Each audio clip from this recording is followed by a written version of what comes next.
My name is Leo, and I am 37 years old. That sounds like the beginning of a confession, and in a way it is. It is a confession of stasis.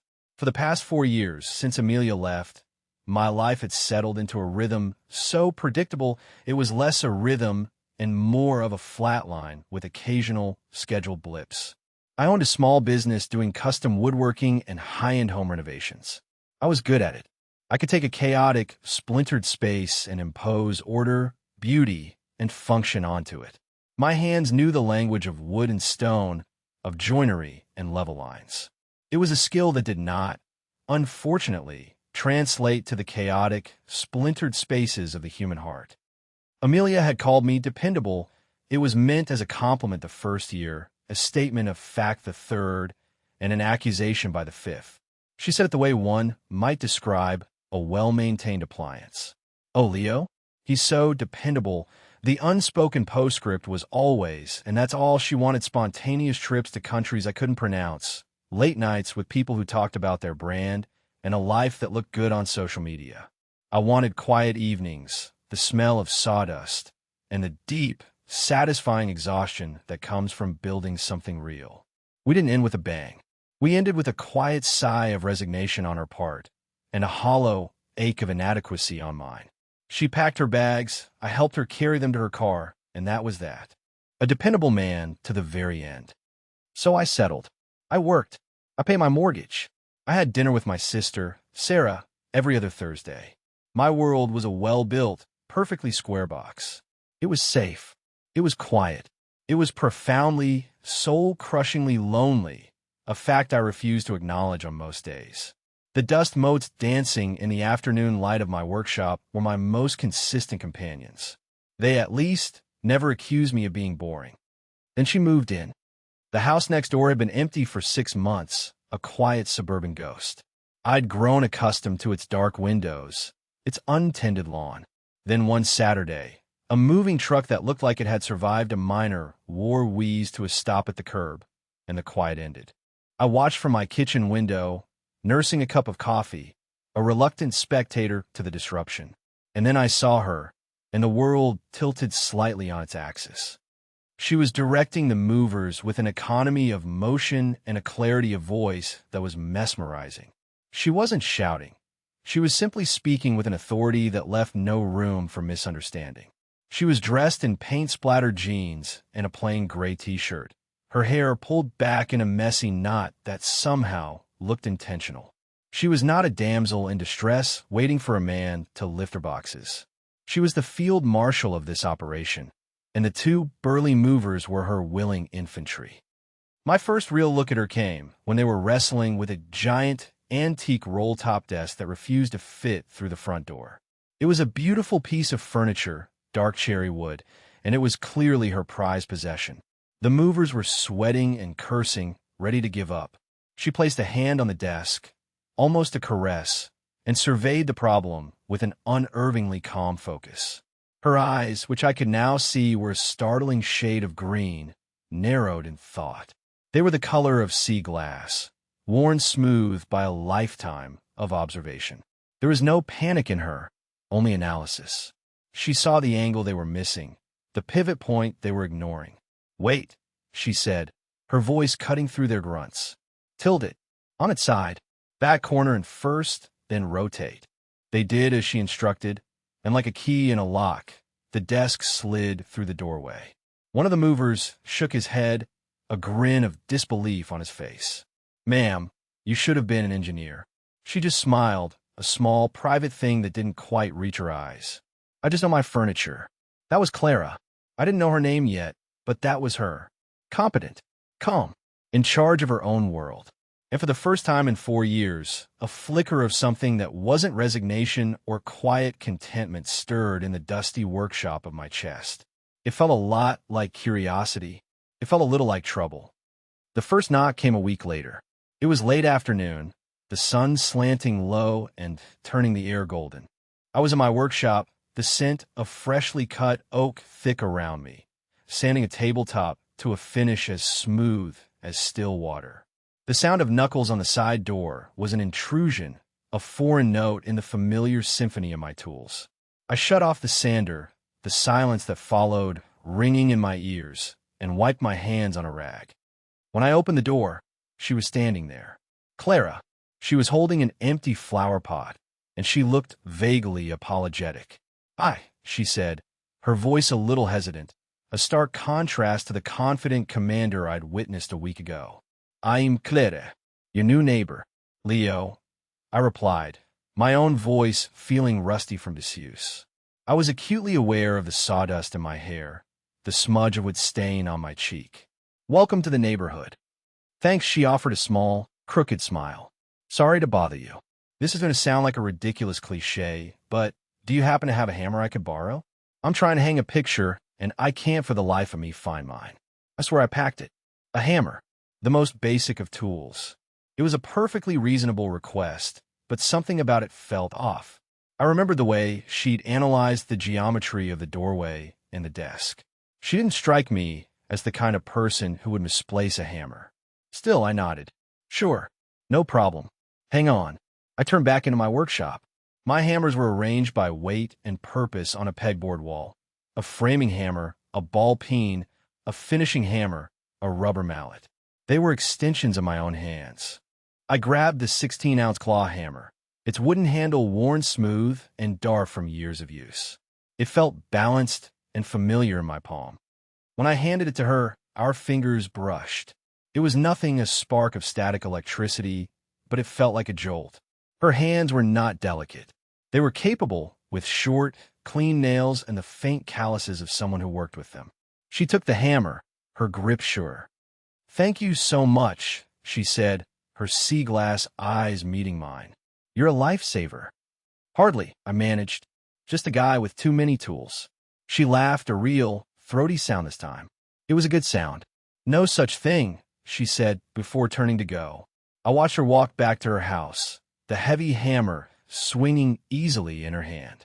I stood in the doorway for a long time, the ghost of her touch on my fingers, a strange and unsettling sense of displacement washing over me. The well-built box of my life suddenly felt a little less secure. The hammer was returned the next morning, left on my doorstep with a plate of still warm chocolate chip cookies and a note written on a napkin. "Thanks for the loan, Clara." The cookies were excellent. I told myself it was just a neighborly gesture. People borrowed things. People baked thank you cookies. It was normal, but nothing about the way I felt was normal. I spent the rest of the day replaying our 30-second conversation, dissecting every word, every glance. It was exhausting. 2 days later, she knocked again. This time, she needed a Phillips head screwdriver. I know, she said, a look of genuine frustration on her face. "I have a whole set somewhere, but the box is labeled miscellaneous. Kitchen." I think my definition of kitchen got a little broad during the packing process. I gave her the screwdriver. She returned it that evening, this time with a six-pack of a local IPA. We stood on her porch for a few minutes, making small talk about the weather and the terrible state of the lawn the previous owners had left her. I learned she was a graphic designer who worked from home, that she'd moved here for a change of pace after living in the city, and that she had a deep, philosophical hatred for garden gnomes. "They watch you," she said, with a seriousness that was both absurd and utterly charming. "They're dead, painted eyes, they know your secrets." I found myself smiling. A real smile, not the polite twitch of the lips I usually offer the world. "I'll be sure to keep my gnomes locked up, then." "You'd better," she warned, her eyes twinkling. "I'm not above a midnight gnome napping for the good of the community." The borrowing continued. A crescent wrench to tighten a leaky faucet under her sink. A power drill to assemble a bookshelf that she claimed came with instructions written in hieroglyphics. A tape measure, because hers had apparently vanished in a thin air each time. She would appear at my workshop door with a sheepish grin and a plausible, yet increasingly thin, excuse. Each time, I would lend her the tool. Each time, she would return it with a small token of her gratitude. A loaf of homemade bread, a bag of gourmet coffee, a recommendation for a book she thought I'd like. She was right about the book. It was a quiet, thoughtful novel about a man who restores old clocks. I read it in 2 days. We fell into a comfortable, unspoken routine. Her visits became the brightest part of my day. I'd find myself listening for the sound of her screen door, for the crunch of her footsteps on the gravel path that separated our properties. I started cleaning the workshop before 5 o'clock, just in case. I made sure there wasn't a fine layer of sawdust covering every available surface. It was ridiculous. I was acting like a teenager with his first crush.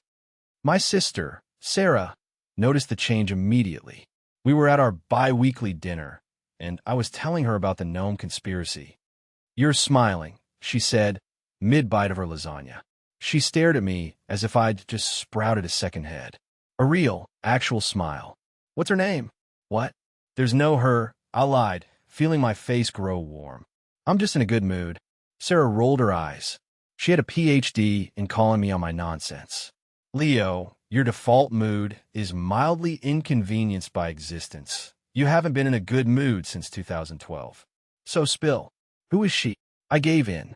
It was easier than trying to stonewall her. I told her about Clara, the new neighbor. I told her about the borrowing of the tools. "She keeps borrowing tools?" Sarah asked, her brow furrowed.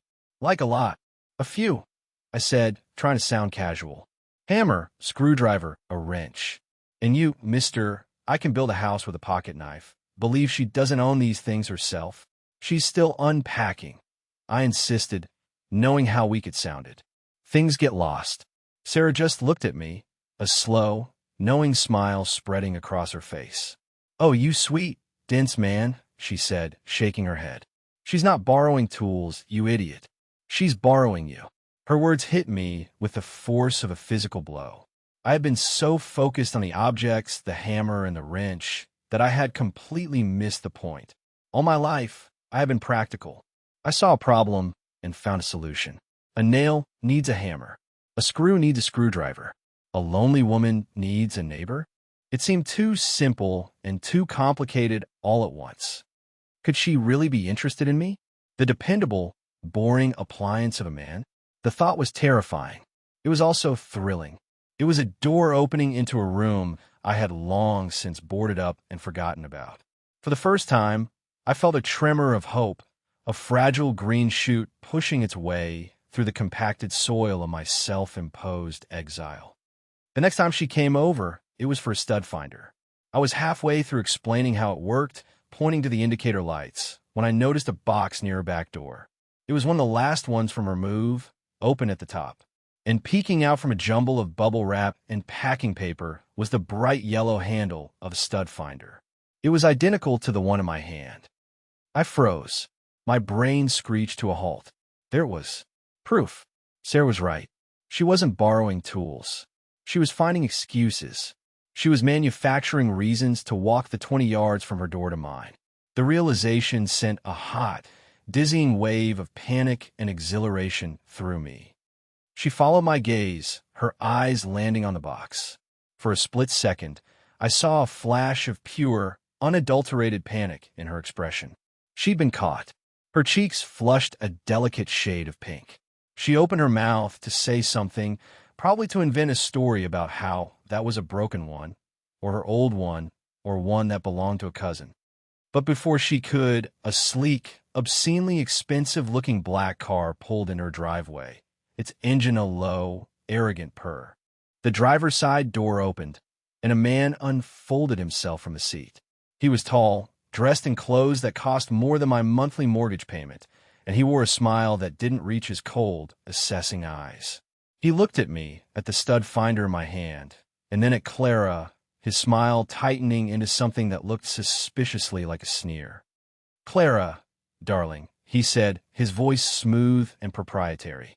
"I see you're already fraternizing with the local help. How quaint." The air crackled with a sudden, unbearable tension. The moment of silent understanding between Clara and me was shattered.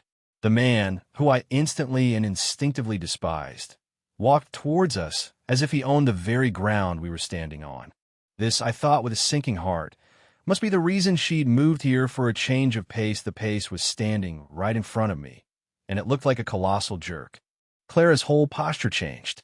The easy, open woman who joked about gnome napping vanished, replaced by someone rigid and defensive.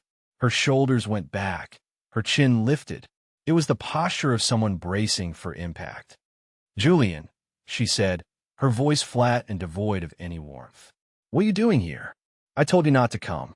And when have you ever known me to do as I'm told?" He replied, his eyes raking over me again, dismissing me as utterly insignificant. He stepped past me, invading Clara's personal space, and tried to cup her cheek. "I missed you. The city isn't the same without you." She flinched away from his touch, a small, almost imperceptible movement, but I saw it. I saw the way her jaw clenched. "Don't," she said, her voice low and dangerous. Julian chuckled, a condescending sound. He finally deigned to address me directly. "So what is it you do? Mow the lawn? Fix the gutters?" He gestured at the stud finder still clutched in my hand. "Or are you just on call for whatever needs finding?" My first instinct was to retreat. This was their drama, their history. I was just the neighbor, the guy with the tools. This was the moment where the old Leo, the dependable appliance, would have made a polite excuse and disappeared back into his workshop, leaving them to their toxic dance. Amelia had hated confrontation. She would have called a scene like this tacky. I had learned to avoid it at all costs, to smooth things over, to fade into the background. But I wasn't looking at Amelia. I was looking at Clara. I saw the flicker of desperation in her eyes, the silent plea for an anchor in this storm he had blown in. And I saw the way Julian looked at her, not like a person, but like a possession he had misplaced and was now reclaiming. Something inside me, something I thought had been sanded down to nothing, sparked to life. It was a stubborn, protective fire. I didn't raise my voice. I didn't puff out my chest. I just met Julian's condescending gaze and held it. "I'm Leo," I said, my voice calm and even. "I'm her neighbor," and we were in the middle of a conversation. It wasn't a witty comeback. It wasn't a threat. It was a simple statement of fact, but in that charged atmosphere, it was a declaration. It was me planting a flag. "I am here. I am not leaving. We are a we." Julian's smirk faltered for a fraction of a second. He clearly wasn't used to being challenged, however quietly. He looked from me to Clara and back again, a flicker of genuine surprise in his eyes. He had expected me to scurry away. Clara seized the opening. She took a step to the side, aligning herself with me, creating a small but significant space between herself and Julian. It was a subtle shift, but the message was as clear as a snap chalk line. She was choosing her ground. "Leo's right, Julian," she said, her voice regaining its strength. "We were talking, and now you're leaving." "Leaving?" Julian laughed, a harsh, ugly sound. "I just got here. I drove 3 hours to see you, to talk some sense into you. This whole rustic fantasy has gone on long enough. It's time to come home." "This is my home," Clara said, her voice ringing with a newfound conviction. She gestured around at her small house, the untended lawn, the half-unpacked boxes. "This is it, the life I'm choosing, the life I'm building." She glanced at me then, just for a second, but it was enough. The look in her sea glass eyes was a mix of gratitude, apology, and something else, something that looked a lot like hope. In that one look, she was acknowledging everything. The borrowed tools, the stud finder in the box, the real reason for her visits. She was telling me that what I had just done, my small act of standing my ground, mattered. It was the moment of being seen. It wasn't about my work, my skill with my hands. It was about my character. She had seen the quiet strength that Amelia had mistaken for passivity. She had seen the steadfastness that others had labeled as boring. And in her eyes, it wasn't a flaw. It was a virtue. She saw me, Leo, not the dependable appliance, but the man. The validation was a quiet explosion in my chest, a feeling so potent it almost buckled my knees. Julian, however, was not one to be deterred by his silent communication. He was a man who only understood volume and victory. "Building," he scoffed, gesturing dismissively at me. "With him, where are you going to build? A birdhouse?" "Clara, be serious. You belong in a penthouse, not a cottage. You belong with someone who can give you the world, not someone who can lend you a hammer." The insult was so predictable, so textbook arrogant, that I almost laughed. He thought my value, my entire being, could be summed up by the tool in my hand. He was trying to belittle me, to shrink me down to the role of a handyman. But his words had the opposite effect. They clarified everything. He saw a hammer. Clara saw a neighbor. He saw a function. She saw a person.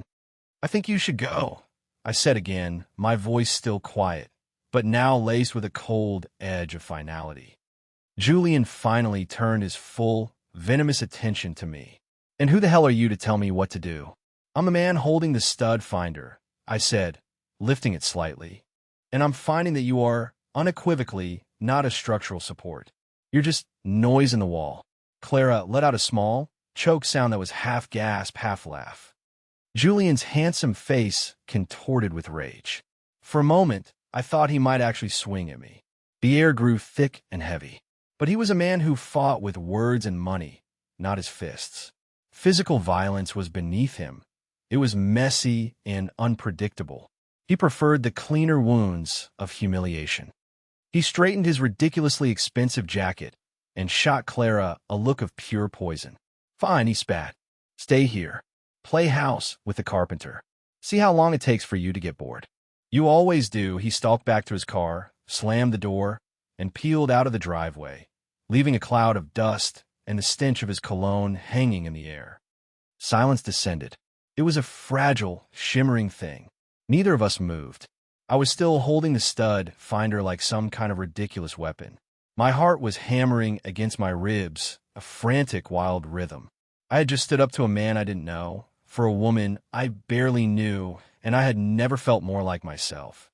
Clara slowly let out a breath she seemed to have been holding since Julian arrived. She turned to me, her face pale, but her eyes luminous. "Thank you," she whispered. "For what?" I asked, my voice hoarse. "For the terrible noise in the wall line?" It sounded better in my head. She gave me a watery smile. "No, for not disappearing. For staying." We just stood there for a long moment, the unspoken things hanging in the air between us. The stud finder in her box. The real reason for her visits. The look in her eyes when I'd spoken up. The stakes had been raised. This was no longer just about borrowing tools. It was about building something, just as she'd told him. And the foundation had just been tested. "So," I said finally, needing to break the intensity of a moment. I gestured towards her house. "Still need this?" I held up the stud finder. Her smile widened, losing some of its watery quality and gaining a familiar, mischievous spark. "You know," she said, her voice dropping to a conspiratorial whisper, "I have a confession to make. I think I might have one of these already." The air cleared. The tension broke, replaced by a warm, bubbling current of shared understanding. We had weathered the storm, and we were still standing together on her porch. I had my suspicions, I admitted, a grin spreading across my face. It felt good. It felt real. "Well," she said, taking a small step closer to me. The space between us shrank, becoming intimate. I could smell the faint scent of her shampoo, something clean and green like freshly cut grass. "Since we're confessing things, why do you think I kept borrowing tools I already owned, Leo?" Her question was direct, disarming, and utterly terrifying. It was the question I had been asking myself for weeks, the question my sister had answered so bluntly. But hearing it from her lips, seeing the open, vulnerable challenge in her eyes, was different. This wasn't a game anymore. This was a moment of truth, and she was handing me the hammer to either build something or to tear it all down. My throat went dry. The eloquent, witty man who had just faced down Julian vanished, replaced by a fumbling, tongue-tied carpenter. My mind raced, searching for the right words, the perfect combination of syllables that would convey the chaotic symphony of hope and fear and longing that was raging inside me. All my life, I had communicated with my hands, with the precise language of measurements and cuts. Words were a foreign, clumsy medium. I started and then stopped. I looked down at the stud finder in my hand, then back up at her face. Her expression was patient, expectant. She wasn't going to let me off the hook. She was demanding the truth, raw and unvarnished. I took a breath. I said slowly, forcing the words out. "I think maybe you weren't borrowing tools. I think you were just looking for a reason. To talk. To see me. And," she prompted gently, her green eyes searching mine. What did you think about that? Here it was, the precipice. I could retreat into the safety of joke, or I could take the leap. The old Leo would have mumbled something self-deprecating and changed the subject. The old Leo was a coward. I didn't want to be him anymore. I think, I said, my voice gaining a sliver of confidence, that I started hoping you'd run out of excuses. I was trying to figure out what I could do to give you a new 1 inch. I paused, the confession hanging in the air. I started cleaning my workshop every afternoon, just in case you stopped by. A slow, beautiful smile spread across her face. It was like watching the sunrise. You clean for me? She whispered, and the sound was so full of wonder and delight that it made my heart ache. I did, I admitted, feeling my own smile mirror hers. I even considered hiding some of your tools, just to speed up the process. She laughed, a real, genuine peal of laughter that echoed in the quiet afternoon. You would not. I wouldn't, I conceded. But I thought about it. Hard. The space between us was now charged with a different kind of energy. The awkwardness was gone, replaced by a humming, palpable connection. We had laid our cards on the table. We both knew the game, and we both knew we wanted to keep playing. But the rules had changed. She was the one who moved first. She closed the remaining distance between us, her body just inches from mine. She reached out and gently took the stud finder from my hand, placing it on the porch railing beside us. Then her hand came up to my cheek, her fingers cool and soft against my skin. She carefully, deliberately wiped away the smudge of wood stain I had been wearing all day. There, she said softly, her thumb tracing the line of my jaw. Perfect. I was barely breathing. Her touch was electric, a wildfire racing through my veins. I could feel the frantic pulse in my own neck, and I could see the corresponding beat in the delicate skin of hers. Her sea glass eyes held mine, and in their depths, I saw no games, no pretense.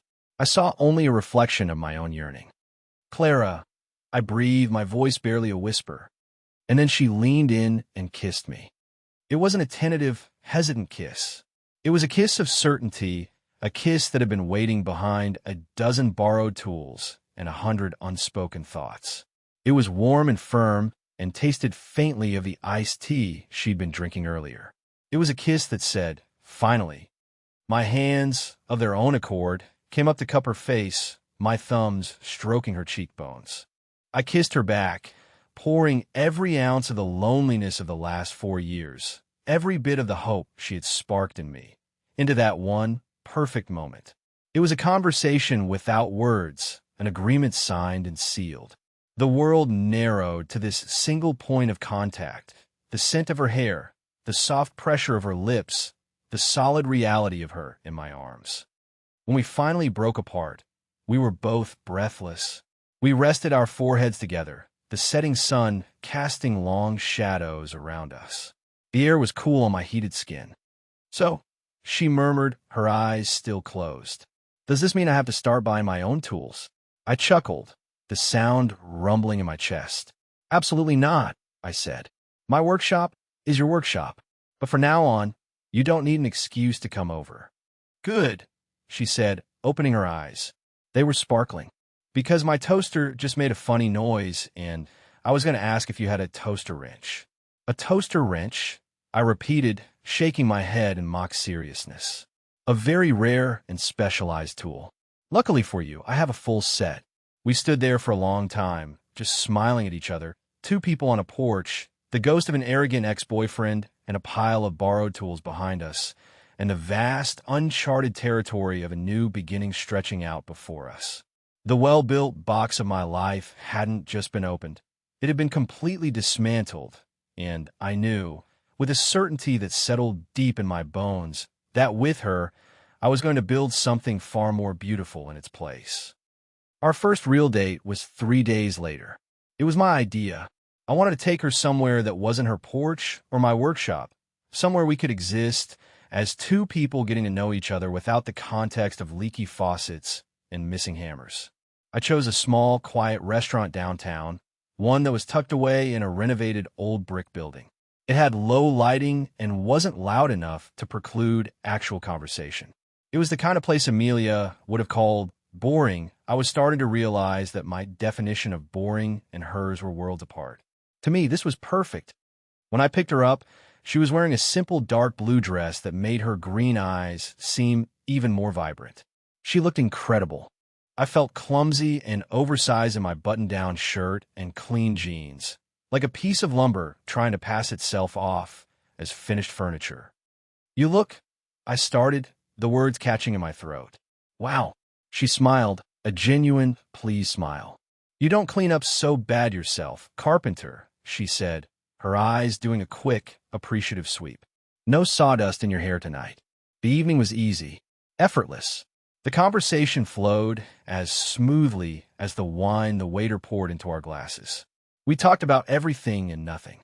We talked about our families, my quiet, stable upbringing with my sister, and her more nomadic childhood, moving every few years for her father's job. We talked about our work, my love for the tangible, for creating order from chaos, and her passion for visual storytelling, for conveying a feeling or an idea with a single, perfect image. It was during a lull in the conversation, as we were waiting for our main courses, that she leaned forward, her expression turning more serious. "Can I ask you something?" "Anything," I said, meaning it. "Julian," she began, and I felt a familiar tension coil in my gut. What he said about me getting bored. He wasn't entirely wrong. I must have looked alarmed, because she quickly reached across the table and placed her hand over mine. Her touch was warm and reassuring. "No, not like that. Not with you. It's just my last few relationships, including the one with him, they all ended for a similar reason." I felt contained, managed. Julian wanted to put me on a pedestal and show me off. The guy before him wanted me to fit into this neat little box he designed for his life. They loved the idea of me, this creative, free-spirited artist, but they didn't know what to do with the reality of me. They wanted to smooth out my edges. I thought about Amelia, about how she tried to sand down my quiet nature, to varnish me into something more exciting, more socially acceptable. "I think I know what that feels like," I said quietly. "Being treated like a project, or a piece of furniture you're trying to refinish." Her eyes lit up with recognition. "Exactly. That's it exactly." Julian saw me as his ultimate acquisition. And when I started to pull away, when I wanted to build my own life, my own space, he couldn't handle it. He saw it as a rejection of him, not an affirmation of me. He saw a possession trying to walk out the door. I said, "Yes," she said, squeezing my hand. "You get it. That's why I moved here. I was tired of the noise, of being someone's accessory. I wanted a place that was mine. I wanted quiet. I wanted to be able to hear myself think." And then I showed up with my power sander, I joked. She laughed, the tension breaking. "And your hammers, and your wrenches, and your terrible puns about stud finders." It was the best noise I'd heard in years. We talked more about our past that night. I told her about Amelia, about the slow, quiet erosion of feeling like I was never quite enough, of being the before picture in the story of her life. It was the first time I had ever articulated those feelings to anyone but my sister. Saying them out loud to Clara felt less like a confession of failure and more like a statement of fact, a chapter that was now officially closed. She listened intently, her gaze never wavering, making me feel heard in a way I hadn't realized I was missing. By the time I walked her back to her door, the moon was high in the sky. We stood on her porch, the same spot where we'd had our first real kiss, and the air felt thick with unspoken possibilities. "I had a really nice time tonight, Leo," she said softly. "Me too," I replied. "Even if I did learn that your greatest ambition as a child was to be a professional marshmallow taste tester. It's a noble and demanding profession," she said with a mock-haughty sniff. "My palate is exceptionally refined." I smiled, reaching out to tuck a stray strand of hair behind her ear. My fingers lingered for a moment on the soft skin of her temple. "I don't doubt it for a second." The playful mood softened, replaced by the same quiet intensity that had preceded our first kiss. She leaned into my touch, her eyes fluttering shut for a moment. This time, when I kissed her, it was different. It was slower, deeper, a question and an answer all at once. It was a kiss that spoke of shared histories and future hopes. It was a kiss that felt like coming home. The days that followed blurred into a comfortable, happy rhythm. Our lives began to merge in small, unannounced ways. I'd come home from a long day on a job site to find a container of leftover soup she'd made on my doorstep. She'd wander over to my workshop in the afternoon with 2 cups of coffee, and we'd sit on the steps, talking while I took a break. A sketchbook of hers found a permanent home on my workbench, filled with charcoal drawings of my tools, my hands, the way the light fell across a stack of cherry wood. A coffee mug of mine, a heavy ceramic one she particularly liked, took up residence on her kitchen counter. She started helping me in the garden, a space I had always meticulously maintained but never truly enjoyed. With her, it became a shared project. We spent a whole Saturday digging up the tired, overgrown bushes and planting new ones. I learned that she was ruthless when it came to weeds, but overly sentimental about saving earthworms. At one point, she accidentally turned the hose on me, drenching me from head to toe. I retaliated by scooping up a handful of mud and artfully smearing it on her cheek. The ensuing mud fight left us both filthy, exhausted, and laughing so hard we could barely stand. Lying there on the grass, covered in dirt, looking up at the blue sky with her by my side, I felt a kind of pure, uncomplicated joy I hadn't felt since I was a kid. One afternoon, I was in her house, fixing a squeaky hinge on her pantry door, a task I hadn't noticed and taken upon myself. She was at her design table in the next room, music playing softly from a small speaker. I finished the job, the door now swinging silently, and was wiping my hands when I noticed a framed photo on a side table that I hadn't seen before. It was a picture of a younger Clara, maybe early 20s, standing proudly next to a beautifully restored wooden canoe. Her smile was wide and triumphant, but it was the canoe that held my attention. The joinery was intricate, the finish flawless. It was the work of a skilled craftsman. "That's a beautiful boat," I said, walking into her workspace. She looked up from her screen, a faint blush on her cheeks. "Oh, that? Yeah. My grandfather and I built it the summer after my first year of college. Or rather, he built it, and I mostly just got in the way and handed him things." "You're lying," I said, walking over to get a closer look at the photo. "Look at the paddle, the carving on the handle. That's not the work of someone who just hands tools to people. That's the work of someone who knows how to use them." She got up and stood beside me, looking at the photo. "He taught me," she said softly. "My grandfather was a cabinet maker. He could make wood sing. He's a reason I have my own tools. He gave me a full set when I got my first apartment. Said a woman should never have to depend on a man for a hammer." She paused, then looked at me, a wry smile playing on her lips. I guess I didn't exactly follow his advice. "I'm glad you didn't," I said. I looked from the photo of the proud young woman and her canoe to the brilliant, confident woman standing next to me. It all clicked into place. Her competence, her appreciation for craftsmanship, her quiet understanding of the work I did. It wasn't just an act. It was part of who she was. She hadn't just borrowed my tools. She had borrowed a piece of a world she already understood and belonged to, as a way of inviting me into hers. The final piece of the puzzle of her past, Julian, made one last, desperate appearance a few weeks later. It wasn't dramatic. There was no screeching of tires. He simply sent a moving company. They arrived one morning, unannounced, with a truck full of sleek, modern, brutally expensive furniture. The foreman had a work order with Clara's name and address on it, with instructions to replace all of her current furniture with the new items. I was in my driveway, loading up my truck for a job when they arrived. I saw the look of utter horror on Clara's face as she came out to see what the commotion was. It was Julian's final, arrogant move. He couldn't have her, so he would try to buy her, to erase her choices and impose his own taste, his own will, on her home. He was trying to turn her sanctuary into a showroom he had curated. Clara handled it with a cold fury that was terrifying and magnificent to behold. She calmly but firmly told the movers that there had been a mistake. She refused the delivery. The foreman, a man who had clearly seen his share of domestic disputes, was skeptical. "Ma'am, it's all paid for. The order is from a Mr. Julian Croft. It says right here, all-inclusive home makeover.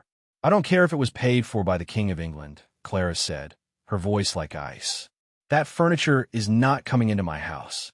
You can take it back to Mr. Croft with a message from me. I am not a project to be renovated. She stood her ground, unyielding, until the foreman finally shrugged, had his men load the single floor lamp they'd managed to unload back onto the truck, and drove away. When they were gone, she stood on the curb for a long moment, her hands clenched into fists at her sides. I walked over and stood beside her, not saying a word, just being present. After a minute of silence, she finally spoke, her voice thick with emotion. He doesn't see me. He never did. He just sees a space he wants to decorate. I reached out and took her hand, lacing my fingers through hers. Her hand was cold, but her grip was strong. I see you, I said, the words feeling more true and more important than anything I'd ever said in my life. I see all of you, and you don't need any renovating. She leaned her head against my shoulder, and we just stood there, watching the moving truck disappear down the street, a final, pathetic ghost of a life she had thankfully left behind. In that moment, I knew this was it. This was real. This wasn't a temporary fix or a convenient arrangement. This was the kind of solid, load-bearing structure that could last a lifetime. 2 years later, the light in the workshop was golden, just like it had been the day she first knocked on my door. But the workshop itself was different. It was bigger now. We knocked down a wall and expanded it last summer, a project we designed and built together. Her design table and computer now occupied a bright, window-filled corner, a creative chaos of sketches, color swatches, and coffee mugs. My own workspace was, as always, meticulously organized, but her presence had softened its edges. A pot of ridiculously cheerful-looking geraniums sat on the windowsill. Her music, a mix of moody indie rock and old soul, played softly from the speaker. It was no longer my workshop. It was ours. I was at the workbench, carefully applying a final coat of oil to a set of custom-built bookshelves. They were for the living room of the house we had bought together 6 months ago, a charming old farmhouse on the edge of town with good bones and a desperate need for some love. Renovating it had been our biggest project yet, a symphony of her design vision and my practical skill. Clara was at her desk, hunched over a drawing tablet, her brow furrowed in concentration. Her hair was pulled back in that same messy knot I remembered from the day she moved in, but now a few silver threads shimmered at her temples. I had a few of my own to match. "Hey," I said, breaking the comfortable silence. "Can you pass me that tack cloth? It's on the shelf behind you." Without looking up from her work, she reached back, her hand finding it instantly. "You know," she said, her voice laced with amusement as she handed it to me. "For a guy who owns approximately 4,000 tools, you seem to misplace your tack cloths an awful lot." I took the cloth, my fingers brushing hers, the familiar spark still there, a quiet, steady current that now ran through the center of our lives. I paused my work and leaned against the bench, just watching her. Watching the way the light caught the curve of her neck, the intense focus in her eyes. I felt a wave of such profound gratitude and love that it almost knocked the wind out of me. "I have a confession to make," I said, my voice a little rough. She finally looked up, her sea-glass eyes finding mine. She raised an eyebrow. "Oh, is this about who finished the last of the salted caramel ice cream?" "Worse," I said gravely. "I haven't misplaced my tack cloths. I know exactly where they are. I just like having an excuse to ask you for something. I like the way you know where everything is without even looking." A slow, beautiful smile spread across her face, the same one that had undone me on her porch 2 years ago. It still had the power to make my heart skip a beat. "So, what you're saying," she said, leaning back in her chair and tapping her stylus against her chin, "is that you've been borrowing things from me, manufacturing excuses to get my attention." "Guilty as charged," I admitted, grinning. "I'm a menace." She stood up and walked over to me, closing the space between us. She wrapped her arms around my neck, her body fitting perfectly against mine. I slid my hand around her waist, pulling her close. The air was thick with the scent of sawdust, finishing oil, and the clean, familiar scent of her skin. It was the smell of my life. The smell of home. Well, she murmured, her lips close to my ear. Keep doing it. I like being the one you ask. She leaned in and kissed me, a slow, deep kiss full of the shared history of 1,000 small moments, of borrowed tools and mud fights, of quiet conversations and shared dreams, of building a life, board by board, nail by nail, together. When she pulled back, she looked at me, her eyes full of a love so deep and steady it felt like the bedrock of the world. You know, she said softly, my grandfather told me a woman should never have to depend on a man for a hammer. She paused, a mischievous twinkle in her eye. But he never said anything about a man needing a woman to find his tack cloth. I laughed, resting my forehead against hers. I had spent so many years of my life being dependable, a fixed and solid object. But with her, I was an object. I was part of a partnership. She hadn't needed me to fix her life, and I hadn't needed her to fix mine. We had just needed each other to see and to be seen. She hadn't just borrowed a few tools from the quiet man next door. She had seen the man I was, the man I could be, and she had shown him to me. And for that, I would be forever in her debt. She was the best thing I had ever built. No, that wasn't right. She was the best thing we had built together. Have you ever had a neighbor who changed your life? Someone who showed up and completely rearranged the furniture of your world? It's a funny thing, proximity. Sometimes the person who can see you most clearly is the one who is just a few feet away, on the other side of a lawn that needs mowing. What would you have done if you were in my shoes? Would you have kept lending out the tools, or would you have called her out on it sooner? Tell me your story in the comments. I'm always amazed by the strange and wonderful ways people find each other. If you like this one, leave a like, subscribe, and I'll see you in the next.